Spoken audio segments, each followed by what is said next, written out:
On January 20, 1872, the Cavite Mutiny, an uprising of military personnel at the Spanish arsenal in Cavite, took place. This event subsequently led to the execution of the Filipino priest Mariano Gomez, Jose Burgos, and Jacinto Zamora, otherwise known as Gumborza.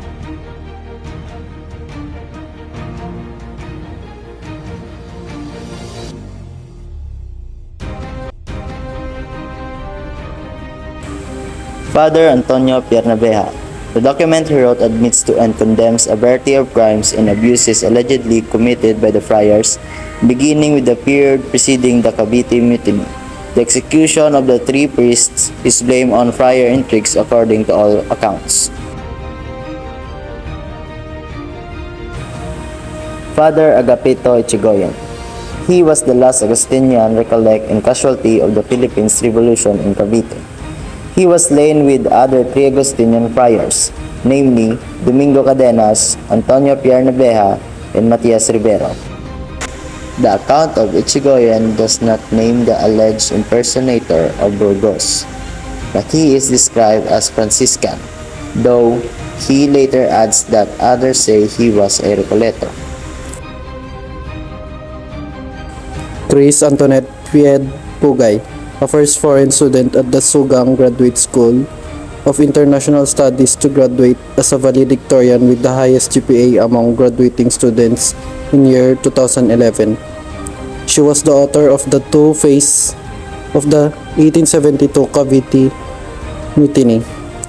This source was written in September 5, 2012 and currently posted in the page of National Historical Commission of the Philippines. She was able to present two sides of what really happened during the Cavite Mutiny and able to present evidences that would shed light to all the questions that every Filipino historian has been thinking and try to re-examine about. Pedro Alejandro Partino Y.D. Vera Ignacio wrote Synopsis de la Historia de Filipinas, a politician in the Philippines who was well known for being a traitor, son of Maximo Partino. She was deported to Marinas in 1872.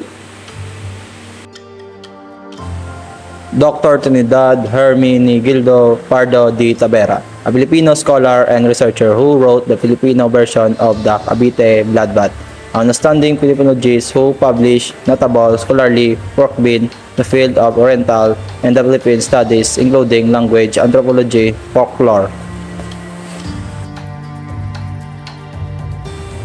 Evidences. The account of Pardo de Tavera was originally written for the official report of the census of 1903 as a part of a general survey of the Philippine history.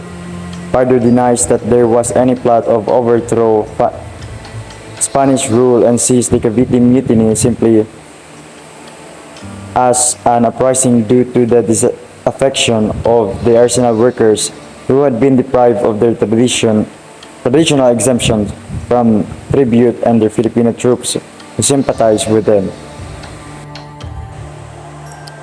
Second evidence. Both accounts agree in attributing the execution of the three priests to friar introduced. Allegedly, the four friar provincials met to decide on how to eliminate their opponents, and for this purpose, knowing that the revolt was in offing in Cavite, sent friars similar in appearance to Burgos to stir up the prospective rebels under the name of the latter and to distribute money among them.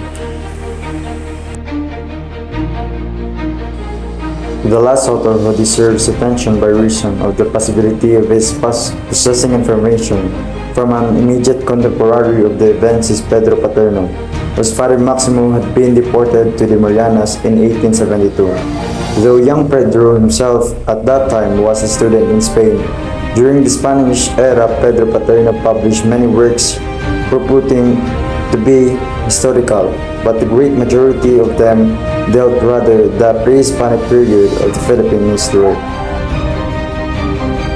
Next evidence. In the year of his death, however, he published a two-part synopsis de la Historia de Filipinas, in which he does give some brief mention to the events of 1872 while treating the revolts of the 19th century. The treatment, however, is limited to a few scattered paragraphs in support of his assertion that all the revolts of the 19th century were reformist, not separatist in nature, aiming at recovering for Filipinos control of their own affairs within the wider framework of Spanish sovereignty. With regard to the revolt of 1872 in particular, the friars conjured up an insurrection in Cavite, when in reality it was nothing more than a military mutiny. Whatever may be the correctness of the assertion, it is not substantiated by any facts. Indeed, the entire account of Paterno in the succeeding pages is a thinly veiled panegyric of himself and his accomplishments, in which he appears as the true inspiration of Rizal and the soul of the late 19th century nationalist movement.